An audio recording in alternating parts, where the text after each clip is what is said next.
Hello दोस्तों, समर्पण academy के ऑनलाइन प्लेटफॉर्म पे आपका स्वागत है।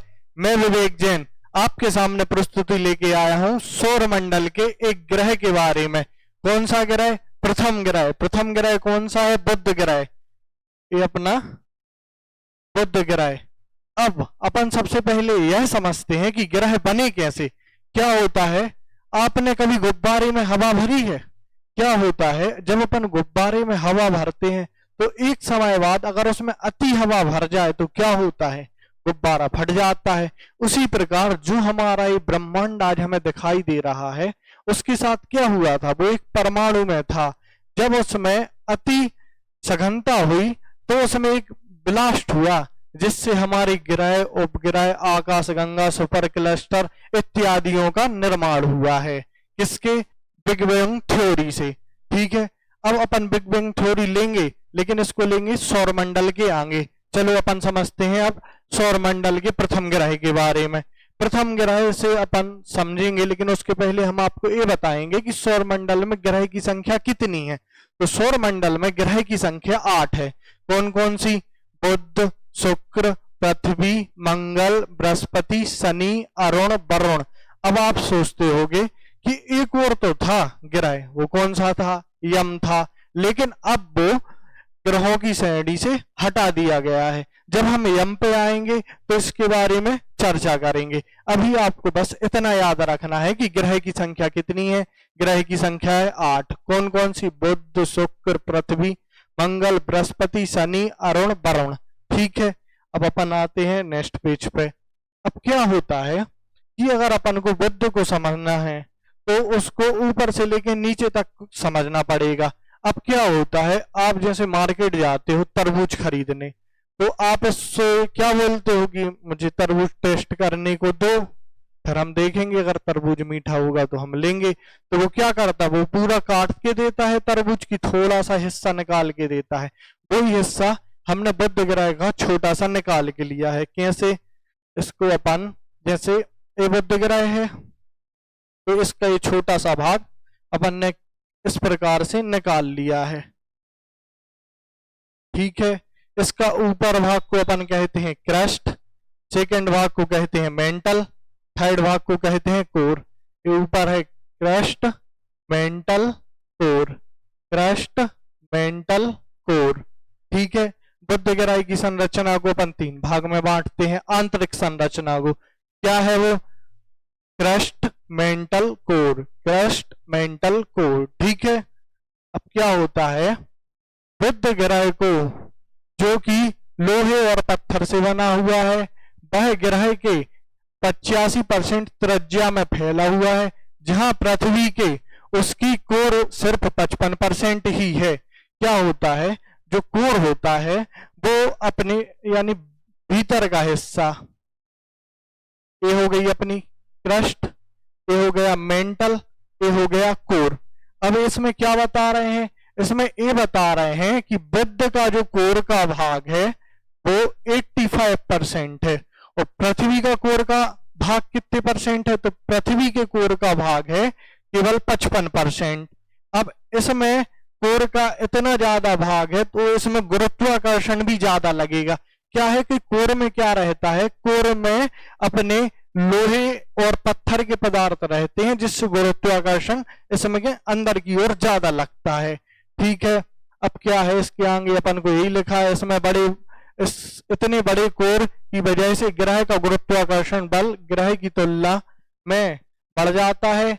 इससे सतह केंद्र की ओर संकुचित हो जाती है।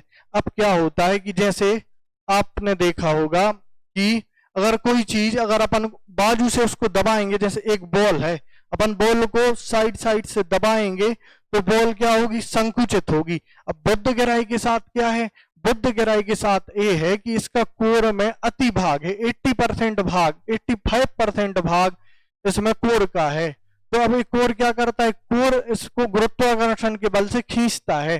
तो इसका जो बुध ग्रह है वो सिकुड़ता जा रहा है। क्या होता जा रहा है? सिकुड़ता जा रहा है। जब से यह ग्रह बना है तब से लेकर आज तक इसमें 7% त्रिज्या इसकी गुरुत्वाकर्षण के कारण अंदर की ओर खिंच गई है। ठीक है, जब से यह ग्रह बना है, जब से 7 किलोमीटर तक की इसकी जो त्रिज्या है वो सिकुड़ गई है। ठीक है, अब इसे मरकरी की कोर की इतनी बड़ी है, मरकरी का कोर क्यों इतना बड़ा है, अब हम समझते हैं मरकरी का कोर क्यों इतना बड़ा है। इसके ऊपर कई धारणाएं हैं, लेकिन सबसे व्यापक है खगोलीय पिंड का टकराना। खगोलीय पिंड के टकराने की वजह से इसमें इसका जो कोर है वो 85% तक हुआ है। इसमें यह धारणा व्यापक रूप से मानी गई है। अब क्या होता है, सौर मंडल की शुरुआत के समय एक विशालकाय खगोलीय पिंड बुध ग्रह से टकराया था, जिसने ग्रह के ऊपर की सतह और उसके नीचे रहे आवरण को तोड़ दिया था, जिससे बुध ग्रह सिकुड़ता जा रहा है और बुध ग्रह इतना छोटा है। ठीक है, इसके पहले अगर अपन इस मान्यता को माने तो क्या हुआ था, जब खगोलीय पिंड जब नहीं टकराया था तो बुध दुगने भाग में था, मतलब अभी जो हमें दिख रहा है इतना छोटा, वो दुगने भाग में था अपना बुध। ठीक है, लेकिन मैसेंजर यान की 2015 की जानकारी के मुताबिक इस घटना की संभावना बहुत कम है। क्या है कि अपन ने इस पे एक उपग्रह भेजा है। क्या, कौन सा उपग्रह? कृत्रिम उपग्रह। अब उपग्रह भी दो प्रकार के होते हैं, एक होते हैं प्राकृतिक उपग्रह और एक होते हैं कृत्रिम उपग्रह। प्राकृतिक उपग्रह किसे कहते हैं? प्राकृतिक उपग्रह उसे कहते हैं जिसे प्रकृति ने बनाया हो। और कृत्रिम उपग्रह किसे कहते हैं? कृत्रिम उपग्रह अपन उसे कहते हैं जिसे मानव ने बनाया हो। ठीक है, मैसेंजर क्या था? मैसेंजर था कृत्रिम उपग्रह जो मानव ने बनाया था, नासा ने बनाया था, और यह बुध की रिसर्च करने को गया था। ठीक है, इसके मुताबिक जो अपन ये समझ रहे हैं कि एक उल्का पिंड के टकराने से बुध इतना सिकुड़ा है और बुध का कोर इतना घना है, तो इस मैसेंजर यान ने जो अपन के लिए जानकारी दी है, ये जो संभावना है बहुत कम है जो मैसेंजर ने दी है। ठीक है, जो भी हो, लेकिन इतनी बड़ी कोर की वजह से अपना जो मरकरी प्लेनेट की घनता इतनी बढ़ जाती है कि यह सौरमंडल का दूसरा सबसे ज्यादा घनत्व वाला ग्रह है। और पहले देखो, जो अपना बुध है वो सौरमंडल का दूसरा सबसे ज्यादा घनत्व वाला ग्रह है। और चलो दूसरा वो है, तो पहला कौन सा है? पहला है हमारी प्यारी पृथ्वी। हमारी प्यारी पृथ्वी का घनत्व कितना है? हमारी प्यारी पृथ्वी का घनत्व है 5.5। देखो, यह है पहले स्थान पर हमारी प्यारी पृथ्वी है जिसका घनत्व है 5.5।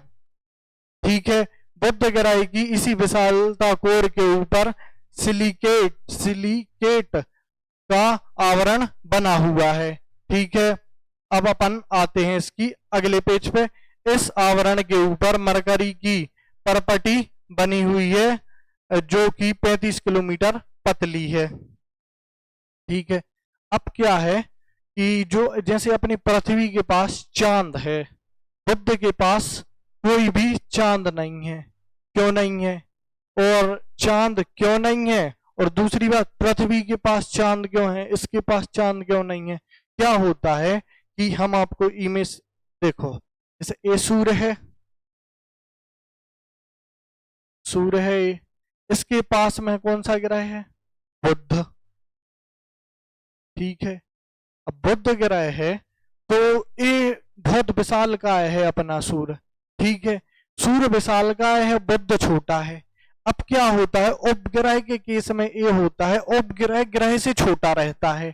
ठीक है, अगर जैसे इसका उपग्रह होता भी तो जो सूर्य का गुरुत्वाकर्षण है वो इसको खींच लेगा, इसलिए बुध का ग्रह है नहीं। अगर इसको बनते टाइम में जैसे इस बुध ग्रह का निर्माण हुआ, उस समय अगर उपग्रह का भी निर्माण हुआ होता तो ये सूर्य के गुरुत्वाकर्षण से सूर्य से अपने में समाहित कर लेता।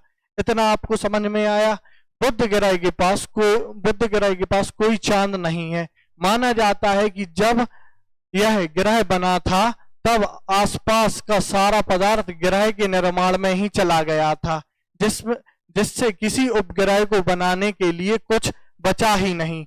दूसरी मान्यता क्या है? ये अब हमने आपको पहली मान्यता बता दी। अब दूसरी मान्यता यह है कि जब बुध ग्रह का निर्माण हो रहा था तो जितने भी पार्टिकल थे सब बुध ग्रह को बनाने के लिए लग गए थे। अब बनाने के लिए लग गए थे तो और कुछ बचा ही नहीं छोड़ने के लिए। अगर कुछ छूटता तो वो बुध की कक्षा में घूमता, बुध की कक्षा में मतलब घूमता तो वो उसका उपग्रह कहलाता। तो दूसरी मान्यता ये हो गई। और अपनी इसकी दूसरी संकल्पना अपन लेंगे, मरकरी प्लेनेट के उपग्रह के पास सूर्य ने अपने गुरुत्वाकर्षण बल से अपने अंदर समाहित कर लिया, खींच लिया। ये अपन ने ये अपनी दूसरी संकल्पना मतलब दूसरी मान्यता हो गई और ये अपनी पहली मान्यता हो गई। पहली मान्यता क्या हो गई, जब ग्रह का निर्माण हो रहा था तो पूरा पदार्थ उस ग्रह को बनाने के लिए लग गया, जिससे उपग्रह का निर्माण नहीं हो पाया। अगर चलो ठीक है, अगर बच भी गया होता तो क्या होता, बच भी गया होता तो बुध से छोटा होता क्या उपग्रह इसका, वो बुध से छोटा होता। उसके पास में सूर्य है जिसका गुरुत्वाकर्षण बहुत ज्यादा है, तो सूर्य अगर इसका कोई अपना उपग्रह होता भी तो सूर्य अपने में समाहित कर लेता। ठीक है, अब क्या होता है कि बुध के पास अपना वायुमंडल नहीं है। अब बुध के पास अपना वायुमंडल नहीं है, ठीक है, वायुमंडल ना होने की वजह से सूर्य की गर्मी ग्रह के अंदर नहीं रह पाती। ठीक है, अब क्या होता है, आपने जैसे कार को पार्क किया है, धूप में कार को आपने पार्क किया है, अब उस केस में उसके कांचा सब बंद हैं। ठीक है, अब क्या होता है, अगर आपने धूप में 1-2 घंटे कार को खड़ा किया और फिर बाद में उसका गेट खोला तो बाहर जितनी गर्मी है कार के अंदर उससे दुगनी गर्मी रहती है। किसके अंदर, कार के अंदर। वही सिचुएशन अपने बुध ग्रह पे अगर अपनाए, क्या है कि बुध के पास अपना वायुमंडल नहीं है। यानी अपन इसको कैसे समझते हैं, इसे अपन समझते हैं ओपन कार से, कि बुध के पास जैसे अगर वायुमंडल होता तो बंद कार होती, और अगर बुध के पास वायुमंडल नहीं है तो क्या है, तो ये है कि जो अपना तापमान आ रहा है सूर्य से, प्रकाश आ रहा है, वो वापस जा रहा है। और अगर वायुमंडल होता बुध के पास तो क्या है कि वायुमंडल जो सूर्य की किरणों को पृथ्वी पे आने तो देता है लेकिन पृथ्वी से बाहर उतनी ऊष्मा को जाने नहीं देता है, जिससे ग्रह का तापमान बढ़ जाता। अब क्या है बुध के केस में, बुध के केस में ये है कि जैसे अपना ये सूर्य है, जैसे ये अपना देखेंगे, जैसे ये अपना सूर्य है, ठीक है, और ये अपना बुध ग्रह है। अब ये सूर्य से जो प्रकाश आएगा, अब ये सूर्य से प्रकाश आएगा तो जहां जहां सूर्य का प्रकाश बुध पे पड़ रहा है वहां इसका तापमान कितना रहेगा, 427 डिग्री सेल्सियस। और जहां पे उजाला नहीं है, प्रकाश नहीं पड़ रहा, इस सरफेस पे इसका टेम्परेचर रहेगा -173 डिग्री सेल्सियस। ठीक है, अब क्या है कि अपन जैसे समझो ये अपना बुध ग्रह है, जहां से प्रकाश, सूर्य का प्रकाश यहां से आ रहा है, तो इसका तापमान रहेगा 427 डिग्री सेल्सियस। दिन रात का कॉन्सेप्ट समझो, सीधी बात क्या है कि दिन में इसका तापमान रहेगा कितना, 427 डिग्री सेल्सियस, और रात में वही तापमान गिर के हो जाएगा कितना, -173 डिग्री सेल्सियस। ठीक है, अब क्या है कि जो तापमान, इसे अपन कहते हैं तापांतर, सुबह के तापमान और रात के तापमान का अंतर तापांतर कहलाता है। और इतना ज्यादा तापांतर होने के कारण अब यहाँ पे जीवन संभव नहीं है। ठीक है, अब मैसेंजर यान ने 2012 में उत्तरी ध्रुव पर बर्फ होने की जानकारी दी है। अब जो अपना मैसेंजर यान गया था बुध ग्रह की स्टडी करने के लिए, तो क्या होता है, जैसे ये अपना बुध ग्रह है, ठीक है, ये अपना बुध ग्रह है, तो इसका जो उत्तरी भाग है ये होता है उत्तर, ये होता है दक्षिण, ये होता है पश्चिम, ये होता है पूरब। ठीक है, अब अपने मैसेंजर ने जानकारी दी, मैसेंजर ने ये जानकारी दी कि उत्तरी ध्रुव पर बर्फ होने की जानकारी दी, यानी उत्तरी ध्रुव पर जहां सूर्य की रोशनी नहीं पड़ रही है। उत्तरी ध्रुव में क्या है, इसके गड्ढे हैं, उत्तरी ध्रुव में गड्ढे हैं जहां सूर्य की रोशनी नहीं पड़ रही है। तो अपने इस मैसेंजर यान ने बताया है कि उत्तरी ध्रुव के जो गड्ढे हैं इनमें बर्फ होने की जानकारी अपन को दी है। ठीक है, क्योंकि वहां पर सूर्य की रोशनी नहीं पहुंच पाती है और तापमान भी बहुत कम है, इसलिए यहाँ पे पानी, और पानी कैसा, बर्फ के रूप में पानी है। अब बुध, जिसको अपन मरकरी भी कहते हैं, इससे सूरज की दूरी 5.79 करोड़ किलोमीटर है। ठीक है, रेडिएशन इसमें है 2440 किलोमीटर। ठीक है, रेडियस। और एक दिन जो अपने इसका बुध का एक दिन है, ये पृथ्वी के 58 दिन 15 घंटे 30 मिनट का है। ठीक है, और सतह का तापमान रात में 180 डिग्री -180 डिग्री सेल्सियस और दिन में 430 डिग्री सेल्सियस। ठीक है, अब क्या है, हमारे सौरमंडल में कुल 8 ग्रह हैं। कौन कौन से, अपना बुध, शुक्र, पृथ्वी, मंगल, बृहस्पति, शनि, अरुण, वरुण। ठीक है, 8 ग्रह हैं, जिसमें से अब क्या है कि अगर 4 भाई हैं तो 4 भाई में से कौन छोटा कौन बड़ा, ये अपन को याद रखना पड़ता है। उसी प्रकार ग्रह के केस में है। अब क्या है, सौरमंडल में कुल 8 ग्रह हैं, जिसमें से सबसे छोटा ग्रह जो सूर्य के सबसे नजदीक है वो बुध है, और जिसे अंग्रेजी में मरकरी कहते हैं। ठीक है, यह नाम एक संदेशवाहक रोमन देवता के नाम पर पड़ा है, क्योंकि यह ग्रह आकाश में काफी तेजी से गमन करता है। लगभग 88 दिन में ही यह सूर्य का परिक्रमा कर लेता है। ठीक है, अब क्या है, इससे अपन को ये समझ में आया कि जो 8 ग्रह हैं, 8 ग्रह में से सबसे छोटा ग्रह है बुध ग्रह, और सूर्य के सबसे पास में है। ठीक है, अब क्या होता है कि जैसे अपनी जो पृथ्वी है, अपनी पृथ्वी पे बहुत सी चीजें मिलती हैं, जैसे अपन खनिज कहते हैं, लोहा मिलता है, पेट्रोलियम मिलता है, इत्यादि जो मिलते हैं। तो जो अन्य ग्रह पे भी मिलते होंगे, तो वो ही है कि पृथ्वी के बाद यदि दूसरा स्थान आता है किसमें, खनिज में, तो वो बुध का आता है, जहां खनिज की अधिकता है। यह मुख्य रूप से भारी धातुओं और चट्टानों की विशाल संरचना से बना ग्रह है। कौन सा, बुध ग्रह। ठीक है, बुध ग्रह की जो अपनी सतह है ये चंद्रमा और पृथ्वी के समान ही प्रतीत होती है। ये आपको विजिबल हो रही होगी, ये अपनी बुध ग्रह की सतह है। ठीक है, अब क्या है कि बुध ग्रह पर जीवन की संभावना बिल्कुल नहीं है। इसमें यही लिखा है, बुध ग्रह पर जीवन बिल्कुल भी संभव नहीं है, क्योंकि यहाँ का वायुमंडल मौसम रहित है। यहाँ पे मतलब वायुमंडल है ही नहीं, मेन बात ये है। ठीक है, यानी इस ग्रह पे वायुमंडल में पृथ्वी की तरह मौसम संबंधी घटनाएं नहीं होती। अगर वायुमंडल होता तो वायुमंडल में फिर मौसम संबंधी घटनाएं होती हैं। ठीक है, इसमें नहीं है। और इसका जो तापांतर है, तापांतर यानी दिन का तापमान और रात के तापमान का अंतर, तापांतर है वो बहुत ज्यादा है, जो कि अपनी रात में होता है -173 डिग्री सेल्सियस और दिन में रहता है 427 डिग्री सेल्सियस। तापांतर इतना ज्यादा होने के कारण इस ग्रह पर जीवन की संभावना बिल्कुल भी नहीं है।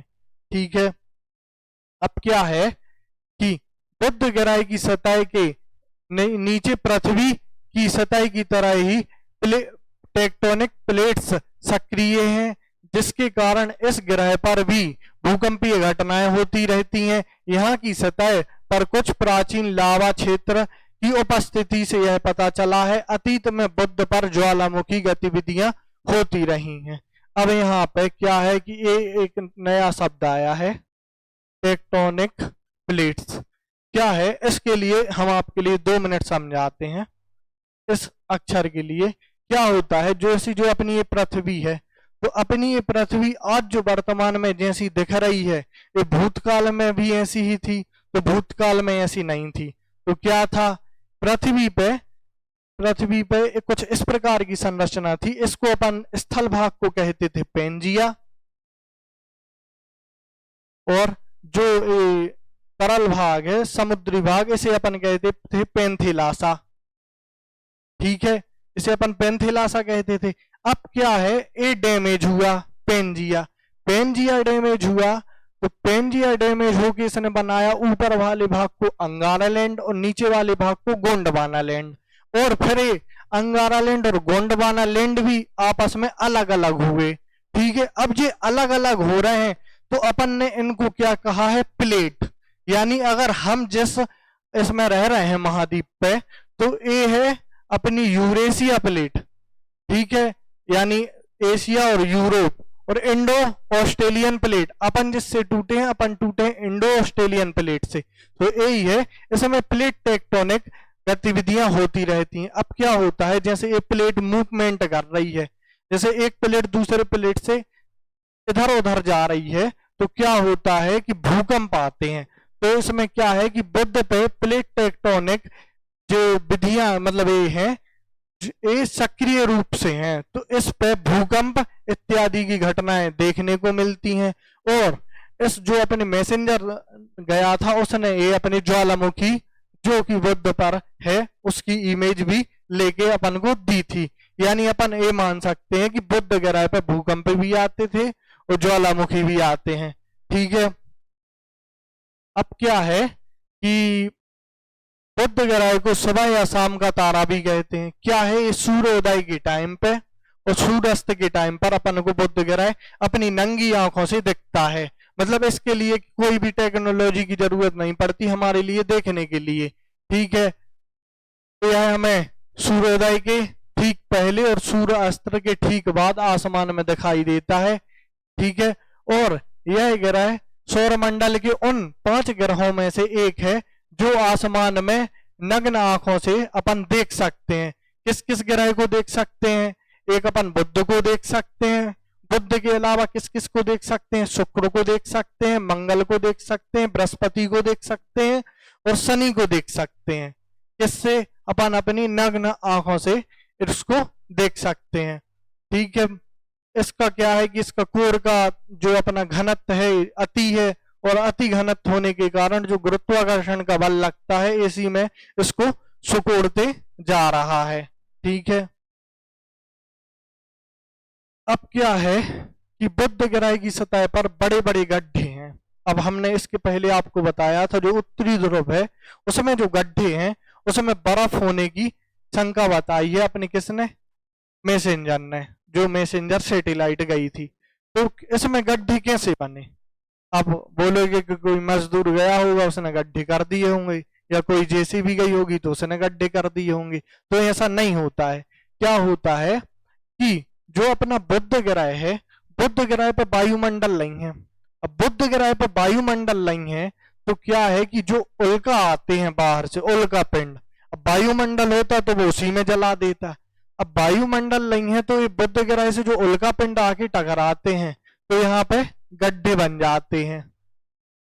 ठीक है, तो इसमें यही लिखा है बुध ग्रह की सतह पर बड़े बड़े गड्ढे पाए जाते हैं, और यह कुछ तो सैकड़ों किलोमीटर लंबे और 3 किलोमीटर तक गहरे गड्ढे हैं इस पे। और किस वजह से? क्षुद्र ग्रहों और धूमकेतु के बुध के साथ टकराने से यह अपने गड्ढे बने हुए हैं। ठीक है, अब क्या है कि बुध ग्रह का अपना कोई कृत्रिम उपग्रह या चंद्रमा नहीं है, वो ही हमने आपको बताया है। क्या है कि इसके पास सूर्य है और सूर्य का गुरुत्वाकर्षण इतना ज्यादा है कि इसके पास कोई उपग्रह रह ही नहीं सकता, और रहता होता तो सूर्य अपने में समाहित कर लेता।